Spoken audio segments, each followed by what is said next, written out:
সমৃদ্ধ বাংলাদেশ করতে ৯টি বিষয়কে অগ্রাধিকার দিয়ে বিএনপির ৫১ দফা নির্বাচনী ইশতেহার ঘোষণা করেছেন দলের চেয়ারম্যান তারেক রহমান। রাজধানীর প্যান প্যাসিফিক সোনারগাঁও হোটেলের বলরুমে বিএনপির এই ইশতেহার তুলে ধরেন তারেক রহমান। তিনি বলেন, সরকার গঠনের সুযোগ পেলে দুর্নীতির মূল উৎপাটন করে আইনের শাসন ও জবাবদিহিতা নিশ্চিত করতে চায় বিএনপি। এ সময় তিনি জানান, ক্ষমতায় গেলে প্রধানমন্ত্রীর মেয়াদ ১০ বছর এবং উপরাষ্ট্রপতি পদ সৃজন করবে বিএনপি। একই সঙ্গে সংসদের উচ্চকক্ষ প্রবর্তন, বিরোধী দল থেকে ডেপুটি স্পিকার এবং উচ্চকক্ষে ২০% নারী নিশ্চিত করবে দলটি। এছাড়াও তত্ত্বাবধায়ক সরকার পুনঃপ্রবর্তন এবং বিসমিল্লাহ সহ সংবিধানে আল্লাহর উপর বিশ্বাস ফিরিয়ে আনা হবে। মাহবুব সৈকতের রিপোর্ট। বাংলাদেশ জাতীয়তাবাদী দল বিএনপির নির্বাচনী ইশতেহার ঘোষণার অনুষ্ঠান রাজধানীর প্যান প্যাসিফিক সোনারগাঁও হোটেলের বলরুমে এ উপলক্ষে আয়োজিত অনুষ্ঠানে আমন্ত্রিত অতিথি হিসেবে আসেন বিভিন্ন পেশা এবং শ্রেণীর প্রতিনিধিরা ছাড়াও বিভিন্ন দেশের কূটনীতিকরা। শুরুতেই বিএনপি চেয়ারম্যান শ্রদ্ধাভরে স্মরণ করেন ফ্যাসিবাদ বিরোধী আন্দোলনে আত্মত্যাগকারী ব্যক্তিদের। তিনি বলেন, বিএনপি প্রতিশোধ নয়, ন্যায় ও মানবিকতার রাজনীতিতে বিশ্বাস করে। ফ্যাসিবাদ মুক্ত বাংলাদেশে আবারও জনগণের অধিকার প্রতিষ্ঠার সুযোগ তৈরি হয়েছে। এবার বাংলাদেশ পুনর্গঠনের পালা। প্রায় ২০ কোটি মানুষের জন্য বাংলাদেশকে একটি গণতান্ত্রিক নিরাপদ রাষ্ট্রে প্রতিষ্ঠিত করার পালা। জনগণের যদি আসলে আমরা ভাগ্যের পরিবর্তন করতে চাই, তবে একটি বিষয় আমাদেরকে নিশ্চিত করতে হবে, সেটা হচ্ছে জবাবদিহিতা বা অ্যাকাউন্টেবিলিটি। আমাদের সমাজের প্রত্যেকটি স্তরে, রাষ্ট্র পরিচালনার প্রত্যেকটি স্তরে, সরকার পরিচালনার প্রত্যেকটি স্তরে ধীরে ধীরে আমাদেরকে অ্যাকাউন্টেবিলিটি বা জবাবদিহিতা আমাদেরকে প্রতিষ্ঠিত করতে হবে। অর্থাৎ যারা যে দায়িত্বে থাকবেন তাদেরকে অবশ্যই জনগণের কাছে কোনো না কোনোভাবে তাদের কাজের জন্য জবাবদিহিতা করতে হবে, অ্যাকাউন্টেবল থাকতে হবে তাদেরকে। এরপর ৫ অধ্যায়ের ৫১ দফা সংক্ষিপ্তভাবে তুলে ধরেন তারেক রহমান। এর মধ্যে অগ্রাধিকার খাত রয়েছে ৯টি। ৪ কোটিরও বেশি মানুষ দারিদ্রতার ভিতরে বা চরম দারিদ্রতার ভিতরে বাস করছে। এর মধ্যে দেশে প্রায় ৫৩ লক্ষ নারী আছে যারা বিধবা।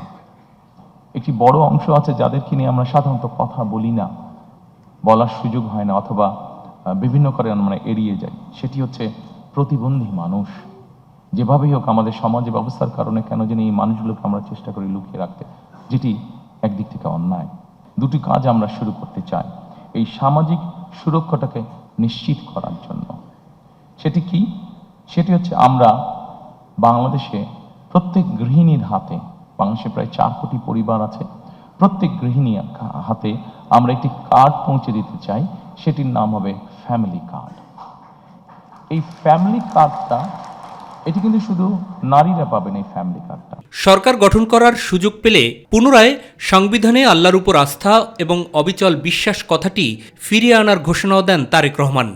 ইনশাআল্লাহ ১২ তারিখের নির্বাচনে বাংলাদেশের জনগণের সমর্থনে বিএনপি সরকার গঠনে সক্ষম হলে আমরা সংবিধানে সর্বশক্তিমান আল্লাহর প্রতি পূর্ণ আস্থা ও বিশ্বাস এই রাষ্ট্র পরিচালনার মূলনীতি হিসাবে আমরা সংবিধানে এটিকে পুনঃস্থাপন করতে চাই।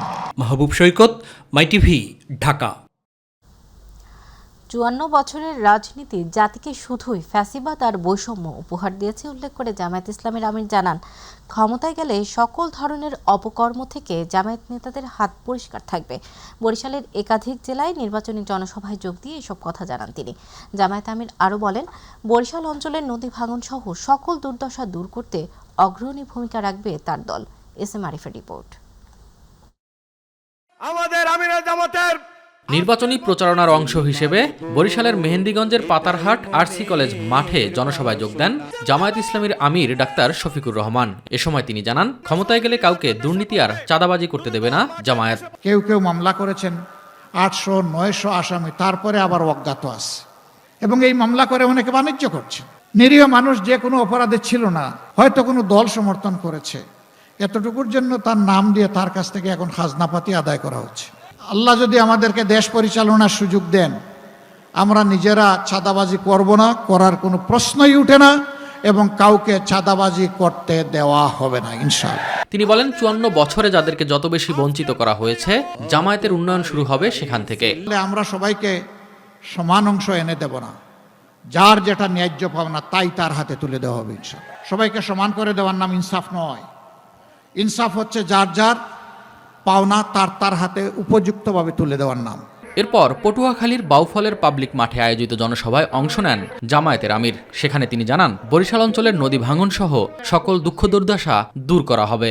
বরিশালবাসীকে অনুরোধ করব, আপনারা যদি আমাদেরকে সুযোগ দেন, আমরা কথা দিচ্ছি আপনাদের অধিকারের জন্য লড়তে হবে না, দাবি তুলতে হবে না, এটি আমাদের দায়িত্ব হবে আপনাদের ঘরে এসে এই উন্নয়ন পৌঁছে দেওয়া। পরে ঝালকাঠি হয়ে পিরোজপুর সরকারি উচ্চ বিদ্যালয় মাঠের জনসভায় যোগ দেন আমিরে জামায়াত। বক্তব্যে তিনি বলেন, কোনো দলের মিথ্যা আশ্বাসকে আর বিশ্বাস করবে না জনগণ। এক আমলে 10 টাকার চাউলকে এখনো পেটের ব্যথা যায় নাই, এখন আবার কার্ড বিতরণ শুরু হয়েছে। মানে এগুলা যে 100 ভাগ ওই 10 টাকার চালের মতো ধাপ্পাবাজি, এখন বাংলাদেশের মানুষ এগুলা বুঝে ফেলেছে। পিরোজপুরে জনসভা শেষে নড়াইল, ফরিদপুর ও বোয়ালমারীতে নির্বাচনী জনসভায় যোগ দেন জামায়াতের আমির ডাক্তার শফিকুর রহমান। একজন গিয়ে বলে 2000। SM আরিফ, মাই টিভি। ফরিদপুরের ঐতিহাসিক রাজেন্দ্র কলেজ মাঠে কিছুক্ষণের মধ্যে জনসভায় যোগ দেবেন জামায়াত ইসলামের আমির ডাক্তার শফিকুর রহমান। বোয়ালমারী পৌর স্টেডিয়াম মাঠে আয়োজিত এক নির্বাচনী জনসভা শেষ করে ফরিদপুর 3 আসনের প্রার্থী প্রফেসর আব্দুত তাওয়াবের জনসভায় প্রধান অতিথি হিসেবে বক্তব্য দেওয়ার কথা রয়েছে তার। ফরিদপুরের বোয়ালমারীতে এই প্রথম সফরে আসছেন জামায়াত ইসলামের আমির ডাক্তার শফিকুর রহমান। তিনি প্রথমে হেলিকপ্টার যোগে নড়াইলের একটি জনসভায় অংশ নেবেন। সেখানে কর্মসূচি শেষ করে পথসড়কে ফরিদপুর 1 আসনের দলীয় প্রার্থী প্রফেসর ডক্টর ইলিয়াস মোল্লার জনসভায় অংশ নেবেন। আমিরের আগমনকে ঘিরে জেলার নেতাকর্মীদের মধ্যে ব্যাপক উৎসাহ বিরাজ করছে।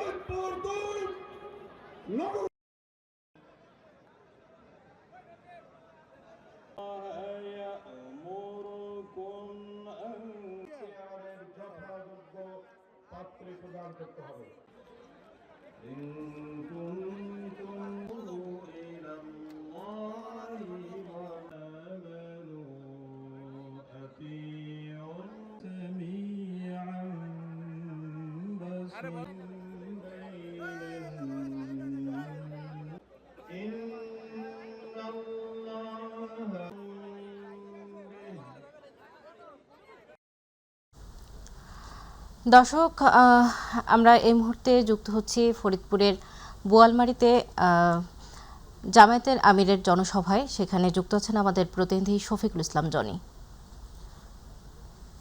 শফিক, জামায়াত আমিরের নির্বাচনী জনসভার সর্বশেষ কি পরিস্থিতি রয়েছে জানাবেন।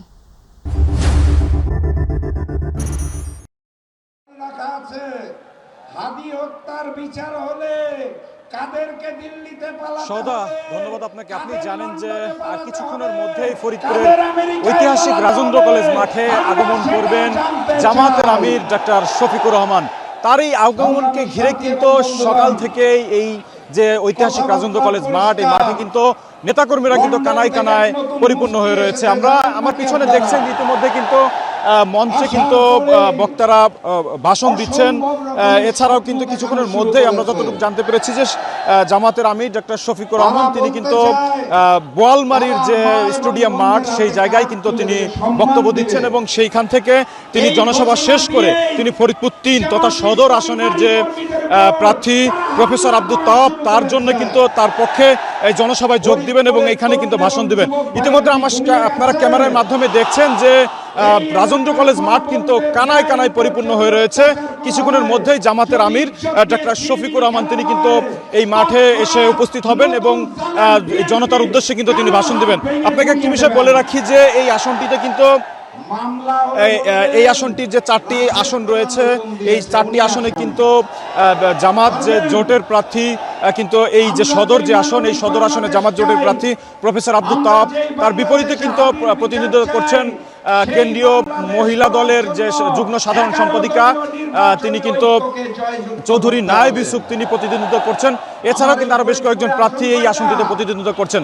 আমরা দেখছি যে কিছুক্ষণের মধ্যে জামাতের আমির ডক্টর শফিকুর রহমান তিনি কিন্তু এখানে ভাষণ দেবেন এবং জনগণের উদ্দেশ্যে তিনি বক্তব্য দেবেন এবং এই ফরিদপুরকে নিয়ে তার কি পরিকল্পনা রয়েছে সেই কথাগুলো কিন্তু এই জায়গায় কিন্তু বলবেন। তো সৌদা, এই ছিল আমার কাছে জামাতের আমির ডক্টর শফিকুর রহমানের আগমন উপলক্ষে সরকারি রাজেন্দ্র কলেজ মাঠ থেকে সর্বশেষ আপডেট। জনি, আপনাকে ধন্যবাদ।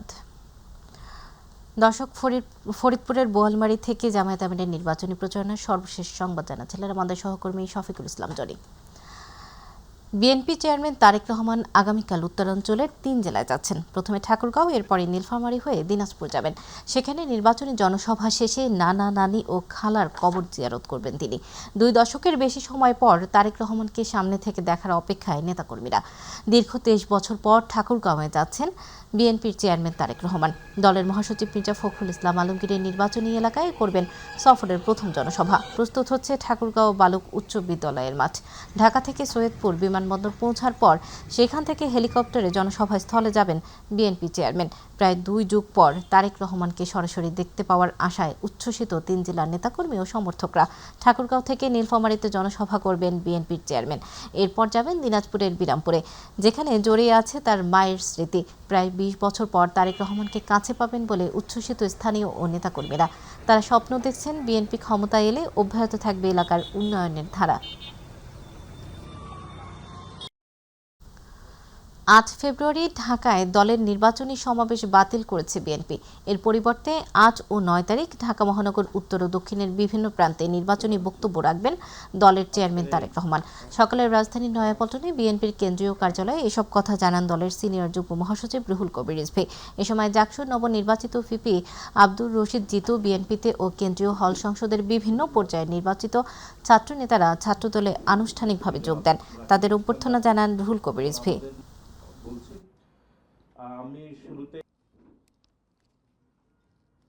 আমাদের 8 তারিখের সমাবেশের জনসভার কর্মসূচি আমরা বাতিল করেছি। সেই জায়গায় বিভিন্ন উত্তর এবং দক্ষিণের বিভিন্ন স্পটে আমাদের চেয়ারম্যান মহোদয় তিনি হয়তো 8-9 তারিখে তিনি সেখানে বক্তব্য রাখবেন। নবনির্বাচিত জাকসুর অর্থাৎ কেন্দ্রীয় শিক্ষার্থী সংসদের সম্প্রতি নির্বাচিত ভিপি তিনি সরাসরি বিএনপিতে যোগদান করলেন। জাকসু মানে কেন্দ্রীয় ছাত্র সংসদ, শিক্ষার্থী সংসদ এবং হলগুলোর নির্বাচিত বিভিন্ন প্রতিনিধিরা, ভিপিজিএস প্রতিনিধিরা, তারাও অনেকেই আজকে যোগদান করছেন জাতীয়তাবাদী ছাত্র দলে। জনগণ নতুন কোনো জালেম দেখতে চায় না উল্লেখ করে জাতীয় নাগরিক পার্টির আহ্বায়ক নাহিদ ইসলাম জানান, অর্থ পাচারকারী ঋণ খেলাপিরা সংসদে গেলে দেশে আবারও লুটপাট শুরু হবে। সাভারে 11 দলীয় জোটের প্রার্থী নির্বাচনী জনসভায় যোগ দিয়ে এসব কথা বলেন তিনি। নাহিদ বলেন, যারা লাশের উপর দাঁড়িয়ে ক্ষমতায় আসতে চায় ভোটের মাধ্যমে তাদের পরাজিত করতে হবে। সাদিয়া মৌয়ের রিপোর্ট।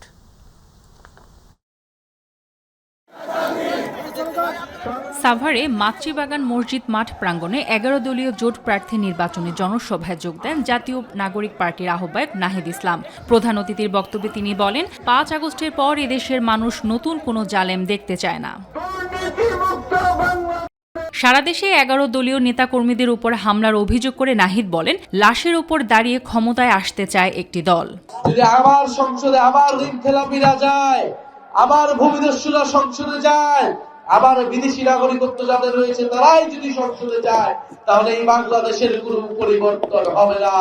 বাংলাদেশের নিয়ন্ত্রণ হবে ঢাকা থেকে, বাংলাদেশের নিয়ন্ত্রণ করবে বাংলাদেশের জনগণ।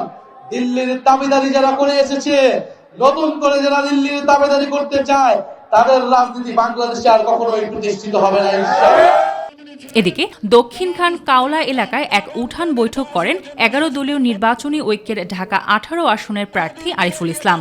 এ সময় তিনি বলেন, এবারে নির্বাচন শুধু ক্ষমতা বদলেরই নয়, এটি আধিপত্যবাদ থেকে বাংলাদেশের সার্বভৌমত্ব রক্ষার নির্বাচন।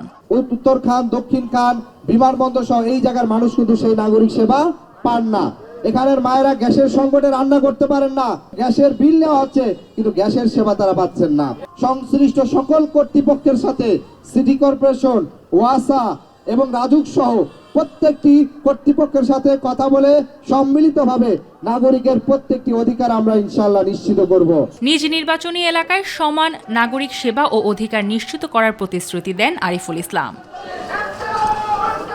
সাদিয়া মৌ, মাই টিভি, ঢাকা। আসন্ন ত্রয়োদশ জাতীয় সংসদ নির্বাচনকে ঘিরে পুরোদমে প্রচারণায় নেমে পড়েছেন প্রার্থীরা। সকাল থেকে গভীর রাত পর্যন্ত নিজ নিজ এলাকায় উঠান বৈঠক, মতবিনিময় সভা ও গণসংযোগে ব্যস্ত সময় পার করছেন তারা। প্রচারণার সময় ভোটারদের চাঁদাবাজ ও সন্ত্রাসমুক্ত এলাকা গঠনের প্রতিশ্রুতি দিচ্ছেন সব প্রার্থীরা। ইলিয়াস মাতবরের প্রতিবেদনে বিস্তারিত। ত্রয়োদশ জাতীয় সংসদ নির্বাচনের প্রচারণায় ব্যস্ত সময় পার করছেন বিভিন্ন দলের প্রার্থীরা। ঢাকা ৪ আসনের জামাত মনোনীত প্রার্থী সৈয়দ জয়নুল আবেদিন রাজধানীর শনিয়াকড়া এলাকায় গণসংযোগ করেন। এই এলাকাতে কোনো গ্যাস নাই, রাস্তাঘাট ভাঙ্গাচুরা, এরপরে আপনার এখানে মাদকের ছয়লাভ, ড্রেনেজ ব্যবস্থাটা অপরিকল্পিত, খাল বন্ধ হয়ে আছে। আমি নিজে এর সাফারার, আমি ভুক্তভোগী, এই হিসাবে আমি পরিকল্পনা নিয়ে আমরা আগাচ্ছি ইনশাল্লাহ। অন্যদিকে ঢাকা ৪ আসনের বিএনপি মনোনীত প্রার্থী তানভীর আহমেদ রবিন ধোলাইপাড় এলাকায় নেতাকর্মীদের নিয়ে গণসংযোগ করেন। গত ১০-১২ দিন যাবৎ কোথাও রান্না করার গ্যাস নেই, এলপিজির উপর নির্ভর করতে হচ্ছে অথবা ইলেকট্রিক চুলার উপর নির্ভর করতে হচ্ছে। মেইন রোড থেকে যে লাইনগুলি শাখা প্রশাখা এলাকায় ঢুকেছে সেই সব লাইনগুলি পরিবর্তন করতে হবে। আমি সেই নতুন গ্যাস লাইন প্রতিস্থাপন করার প্রতিশ্রুতি দিয়েছে মানুষ। নেতাকর্মীদের নিয়ে পুরান ঢাকার বিভিন্ন এলাকায় গণসংযোগ করেন ঢাকা ৬ আসনে জামাত মনোনীত প্রার্থী ডক্টর আব্দুল মান্নান। আমার দল এবং দলের কর্মীরা যারা আছে তারা চাঁদাবাজি, ছিনতাই, রাহাজানি, দখল, তারপরে মাদক ব্যবসা থেকে শুরু করে নিয়ে এগুলোর সাথে সম্পৃক্ত নেই। আমরা এবং আমাদের দল কোনো প্রকার দুর্নীতির সাথে আমাদের কোনো সম্পর্ক নেই। আমাদের এলাকা বাণিজ্য নির্ভর এরিয়া, মানুষ চাঁদাবাজদের থেকে মুক্তি চায়, মুক্তির জন্য ওয়েট করতেছে। রাজধানীর লালবাগ এলাকায় নেতাকর্মীদের নিয়ে প্রচারণা চালিয়েছেন ঢাকা ৭ আসনের জামাত মনোনীত প্রার্থী মোহাম্মদ এনায়েতুল্লাহ। যারা সৎ চরিত্রবান, হারাম খায় না, চাঁদাবাজি করে না, সন্ত্রাসী করে না, সন্ত্রাসীর সাথে সম্পৃক্ততা নাই, লুটপাটের সাথে সম্পৃক্ততা নাই, এরকম চরিত্রবান লোক দেখে আপনারা নির্বাচিত করবেন। বনানী কাঁচাবাজার এলাকায় ঢাকা ১৭ আসনে বিএনপি মনোনীত প্রার্থী তারেক রহমানের পক্ষে প্রচারণা চালিয়েছেন দলটির নেতাকর্মীরা। আমরা আল্লাহর দরবারে প্রার্থনা করছি এবং জনগণের সহায়তা চাচ্ছি। এই আসনে বিএনপির চেয়ারম্যান মাতৃহারা, পিতৃহারা, ভ্রাতৃহারা একজন নিঃসঙ্গ মানুষ, তার পাশে যেন জনগণ তার শক্তি হয়ে দাঁড়াতে পারে। আল্লাহ রাব্বুল আলামিন সেই সদয় অনুমতি জনগণকে দিক এবং আমাদেরকে তৌফিক দিক বিজয়ী হওয়ার। অন্যদিকে মিরপুরে বিভিন্ন এলাকায় নেতাকর্মীদের নিয়ে গণসংযোগ করেছেন ঢাকা ১৬ আসনের বিএনপি মনোনীত প্রার্থী আমিনুল হক। আমরা ক্রিয়াঙ্গন চাই রাজনৈতিক মুক্ত, দলীয়করণ মুক্ত, এবং আপনাদের মিডিয়ার মাধ্যমে আমি যেটি আগেও বলেছি, আমি এখনও সেই জায়গায় রয়েছি। আল্লাহ যদি আমাকে কবুল করে আমি ভবিষ্যতে টোটাল ক্রিয়াঙ্গনকে রাজনৈতিক মুক্ত করব। ইলিয়াস মাতবর, মাই টিভি, ঢাকা। জাতিসংঘের অধীনে শহীদ শরীফ ওসমান হাদি হত্যার তদন্ত ও হত্যার ঘটনায় জড়িতদের বিচারের দাবিতে প্রধান উপদেষ্টার বাসভবন যমুনা অভিমুখে যাত্রা কর্মসূচি পালন করেছেন ইনকিলাব মঞ্চের নেতাকর্মীরা। এ সময় আন্দোলনকারীদের ছত্রভঙ্গ করতে পুলিশ জলকামান ও টিয়ার গ্যাস নিক্ষেপ করে। ইন্টারকন্টিনেন্টাল মোড়ে অবস্থান নিয়ে যমুনা অভিমুখে যাত্রার ঘোষণা দেন ইনকিলাব মঞ্চের নেতাকর্মীরা। পরে বিকেল ৩:৫০ দিকে ইন্টারকন্টিনেন্টাল মোড় থেকে যমুনা অভিমুখে রওনা হন তারা। আন্দোলনকারীরা ব্যারিকেড ভেঙে সামনে এগোতে চাইলে পুলিশ তাদের বাধা দেয়। এই সময় আন্দোলনকারীদের ছত্রভঙ্গ করতে পুলিশ জলকামান ও টিয়ার গ্যাস নিক্ষেপ করে। ছত্রভঙ্গ হয়ে তারা বাংলা মোটর মোড়ে অবস্থানের চেষ্টা করলে সেখানেও পুলিশের সঙ্গে ধাওয়া পাল্টা ধাওয়া ও ইট পাটকেল নিক্ষেপের ঘটনা ঘটে। রণক্ষেত্রে পরিণত হয় পুরো এলাকা। এই ঘটনায় ইনকিলাব মঞ্চের সদস্য সচিব আব্দুল্লাহ আল জাবের সহ বেশ কয়েকজন আহত হয়েছেন।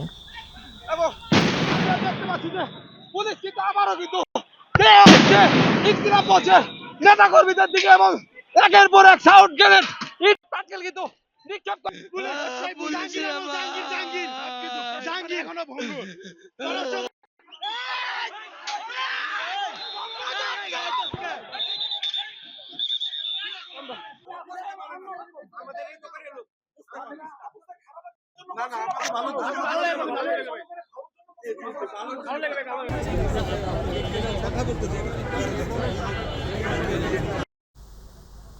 এদিকে প্রধান উপদেষ্টার প্রেস উইং জানিয়েছে, শহীদ শরীফ ওসমান হাদি হত্যার বিচারের দাবিতে 5 ফেব্রুয়ারি 2026 বিকেল থেকে ইনকিলাব মঞ্চের ব্যানারে রাষ্ট্রীয় অতিথি ভবন যমুনার সামনে বিক্ষোভ শুরু হয়। যমুনা ও এর আশপাশের এলাকায় বিক্ষোভ নিষিদ্ধ থাকা সত্ত্বেও আইনশৃঙ্খলা বাহিনী প্রথমে বিক্ষোভকারীদের বিরুদ্ধে কোনো ধরনের বল প্রয়োগ করেনি। শুক্রবার বিক্ষোভকারীরা ব্যারিকেড ভেঙে যমুনার অভিমুখে অগ্রসর হওয়ার চেষ্টা করলে এবং এক পর্যায়ে জলকামানের উপর উঠে গেলে আইনশৃঙ্খলা বাহিনী পরিস্থিতি নিয়ন্ত্রণে আনতে সাউন্ড গ্রেনেড ও জলকামান ব্যবহার করে। সরকার স্পষ্টভাবে জানাচ্ছে যে এ সময় আইনশৃঙ্খলা বাহিনী কোনো ধরনের গুলি ছোড়েনি। এতে আরও জানানো হয়, জনশৃঙ্খলা রক্ষা এবং প্রধান উপদেষ্টার নিরাপত্তা নিশ্চিত করার স্বার্থে রাষ্ট্রীয় অতিথি ভবন যমুনা ও সংলগ্ন এলাকায় যে কোনো প্রকার সভা সমাবেশ, মিছিল, গণজমায়েত ও বিক্ষোভ প্রদর্শন নিষিদ্ধ রয়েছে। নবম পে স্কেলের গেজেট প্রকাশ ও বাস্তবায়নের দাবিতে প্রধান উপদেষ্টার বাসভবন যমুনার সামনে অবস্থান নেওয়া সরকারি কর্মচারীদের সঙ্গে পুলিশের দফায় দফায় সংঘর্ষের ঘটনা ঘটে। শুক্রবার বেলা 11:15টার পর থেকে এই সংঘর্ষ চলে। এ সময় পুলিশ আন্দোলনকারীদের উপর টিয়ার গ্যাস, জলকামান ও গ্রেনেড নিক্ষেপ করে। দুপুর 12টার দিকে ঘটনাস্থলে আসেন ঢাকা মহানগর পুলিশের কমিশনার শেখ মোহাম্মদ সাজ্জাদ আলী। মোতায়েন করা হয় বিজিবি সদস্যদেরও। এ সময় বেশ কয়েকজন আন্দোলনকারীদেরকে আটক করে পুলিশ। এর আগে সকালে নবম পে স্কেলের গেজেট প্রকাশ ও বাস্তবায়নের দাবিতে ঢাকার কেন্দ্রীয় শহীদ মিনারে জড়ো হন সরকারি চাকরিজীবীরা। এরপর সেখান থেকে মিছিল নিয়ে যমুনা অভিমুখে যাত্রা করেন তারা। বেলা 11টার দিকে হোটেল ইন্টারকন্টিনেন্টালের পাশের সড়কে পুলিশের দেয়া ব্যারিকেড ভেঙে যমুনা অভিমুখে যান তারা। জেলা থেকে আসছি পে স্কেলের দাবিতে। পেটে ভাত নাই, ভাত চাই, গেটের চাই। আমাদের দীর্ঘদিনের পে স্কেলের দাবি আজকে 11 বছর ধরে আমাদেরকে সরকার কোনো পে স্কেল দেয় না। দ্বিকক্ষ বিশিষ্ট জাতীয় সংসদের সকল দলের সদস্য নিয়ে জাতীয় ঐক্যমত্য সরকার গঠন সহ 10 দফা নির্বাচনী ইশতেহার প্রকাশ করেছে জাতীয় সমাজতান্ত্রিক দল জেএসডি। জাতীয় প্রেস ক্লাবে আয়োজিত সংবাদ সম্মেলনে নির্বাচনী ইশতেহার তুলে ধরেন দলের সাধারণ সম্পাদক শহীদ উদ্দিন মাহমুদ স্বপন। সংবাদ সম্মেলনে তিনি বলেন, জেএসডি শুধুমাত্র ক্ষমতার পরিবর্তনে বিশ্বাসী নয়, শাসন ব্যবস্থার রূপান্তরে বিশ্বাসী। জুলাই গণঅভ্যুত্থানে শহীদদের রক্তের প্রতি সম্মান জানিয়ে উপনিবেশিক ও বৈষম্যমূলক রাষ্ট্র ব্যবস্থা বিলোপের পথে সকল রাজনৈতিক দলগুলোকে বাস্তব পদক্ষেপ গ্রহণের আহ্বান জানান জাতীয় সমাজতান্ত্রিক দলের সাধারণ সম্পাদক শহীদ উদ্দিন মাহমুদ স্বপন। জাতীয় সমাজতান্ত্রিক দল জেএসডি দৃঢ়ভাবে বিশ্বাস করে রক্তাক্ত জুলাই গণঅভ্যুত্থানের আকাঙ্ক্ষায় বৈষম্যহীন সমাজ প্রতিষ্ঠার স্বপ্ন বাস্তবায়নের প্রক্রিয়া শুরু হবে অংশীদারিত্বমূলক গণতন্ত্র প্রতিষ্ঠার মধ্য দিয়ে। এটা এমন এক গণতন্ত্র যেখানে শ্রমজীবী মানুষ, কৃষক, নারী, পেশাজীবী, ক্ষুদ্র জাতিসত্তা, প্রবাসী ও তরুণ সমাজ কেবল ভোটার নয়, নীতি নির্ধারক শক্তি হিসাবে রাষ্ট্র পরিচালনায় সক্রিয় অংশগ্রহণ করবে। রাজধানীর উত্তর বাড্ডা ও যাত্রাবাড়ি এলাকায় সেনাবাহিনীর যৌথ অভিযানে 14টি আগ্নেয়াস্ত্র সহ বিপুল পরিমাণ গোলাবারুদ ও সরঞ্জাম উদ্ধার করা হয়েছে। এসব ঘটনায় জড়িত থাকার অভিযোগ 4 জনকে গ্রেপ্তার ও 1 জনকে আটক করা হয়েছে। সকালে আইএসপিআর থেকে পাঠানো এক বিজ্ঞপ্তিতে এ তথ্য জানানো হয়। পরে এক ব্রিফিংয়ে যাত্রাবাড়ির অভিযানের বিস্তারিত তুলে ধরেন কর্মকর্তারা। বিস্তারিত শবনব অবনের রিপোর্টে। রাজধানীর ধলপুরে যৌথ অভিযানে সন্ত্রাসী ও মাদক চক্রে বড় আঘাত হেনেছে আইনশৃঙ্খলা বাহিনী। সেনাবাহিনীর নেতৃত্বে পরিচালিত এই অভিযানে গ্রেফতার করা হয়েছে শীর্ষ সন্ত্রাসী পিচ্চি মাসুম সহ মোট 4 জনকে। সেনাবাহিনীর 46 স্বতন্ত্র পদাতিক ব্রিগেডের একটি দল এই অভিযান চালায়। গতকাল রাত থেকে আজ সকাল 10টা পর্যন্ত রাজধানীর যাত্রাবাড়ি এলাকায় একটি যৌথ অভিযান পরিচালনা করে। উক্ত অভিযানে এই এলাকার একজন কুখ্যাত সন্ত্রাসী এবং মাদক ব্যবসায়ী পিচ্চি মাসুম সহ এবং তার আরও 3 সহযোগী সহ সর্বমোট 4 জন সন্ত্রাসীকে এবং মাদক ব্যবসায়ীকে সেনাবাহিনী গ্রেপ্তার করতে সমর্থ হয়। গ্রেপ্তারকৃতদের মধ্যে পিচ্চি মাসুমের নামে হত্যা মামলা সহ বিভিন্ন অপরাধের রেকর্ড রয়েছে। পিচ্চি মাসুম তার সহযোগী রাসেল ও আলামিনের বাসা হতে এবং অভিযান এলাকা হতে সর্বমোট 2টি বিদেশি পিস্তল, 1টি রিভলভার, 1টি ডামি পিস্তল, 3 রাউন্ড অ্যামুনিশন, 3টি ওয়াকিটকি সেট, বেশ কয়েকটি ধারালো দেশি অস্ত্র, প্রায় 500 গ্রাম হেরোইন, 263 পিস পুরিয়া হেরোইন, 100 গ্রাম গাঁজা, নগদ 5,18,444 টাকা, 17টি মোবাইল ফোন, সিম কার্ড সহ 3টি ঘড়ি ও স্বর্ণের চেন আলামত হিসেবে জব্দ করা হয়েছে। এদিকে রাজধানীর বাড্ডা এলাকায় পৃথক অভিযান চালায় যৌথ বাহিনী। রাজধানীর উত্তর বাড্ডায় সেনাবাহিনীর যৌথ অভিযানে একটি রাইফেল, 7টি পিস্তল, 3টি রিভলভার সহ বিপুল পরিমাণ গোলাবারুদ ও সরঞ্জাম উদ্ধার করা হয়েছে। মোহাম্মদ মেহেদী হাসান বিপু আসন্ন নির্বাচনী পরিবেশকে অস্থিতিশীল করার উদ্দেশ্যে বেশ কিছু সংখ্যক অবৈধ অস্ত্র ও বিস্ফোরক গোপন করে রেখেছে। তাৎক্ষণিকভাবে উক্ত বাসভবনে একটি সাঁড়াশি অভিযান পরিচালনা করে। বাংলাদেশে একটি অবাধ, সুষ্ঠু ও গ্রহণযোগ্য নির্বাচন ও গণভোট বাস্তবায়নে আমরা বদ্ধপরিকর। শবনম অবনী, মাই টিভি, ঢাকা। রাত আনুমানিক 02:00। ত্রয়োদশ আসন্ন জাতীয় সংসদ নির্বাচনকে ঘিরে দেশের মানুষের মধ্যে বিরাজ করছে এক ধরনের নতুন উদ্দীপনা।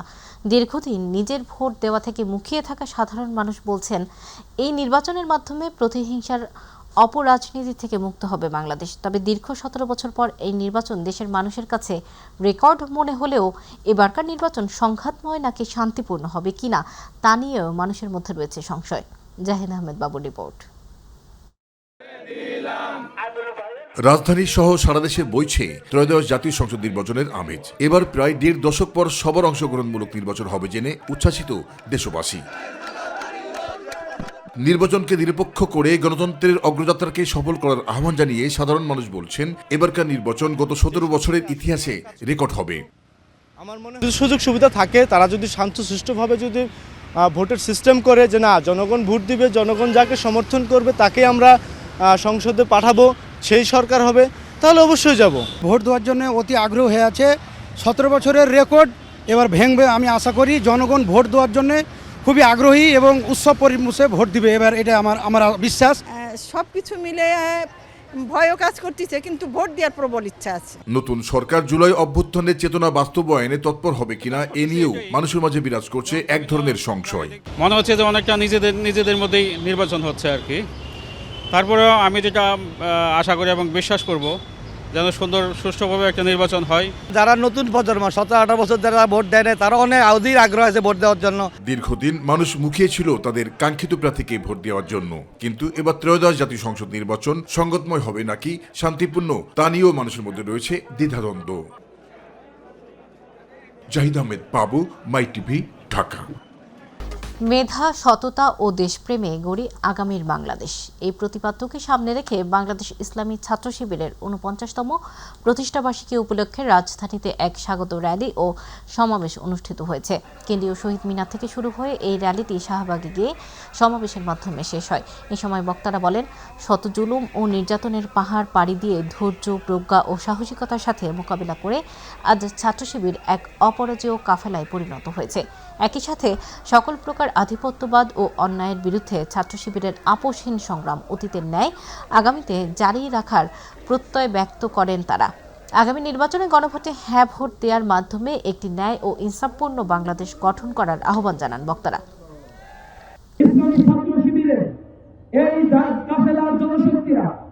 জীবনের রক্ত দিতে প্রস্তুত, কিন্তু বাতিলের সামনে মাথা নত করে একদিনও থাকতে প্রস্তুত নয়।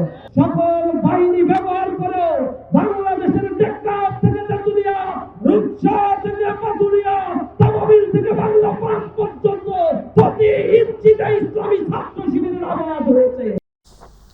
এবারে বাজার পরিস্থিতি।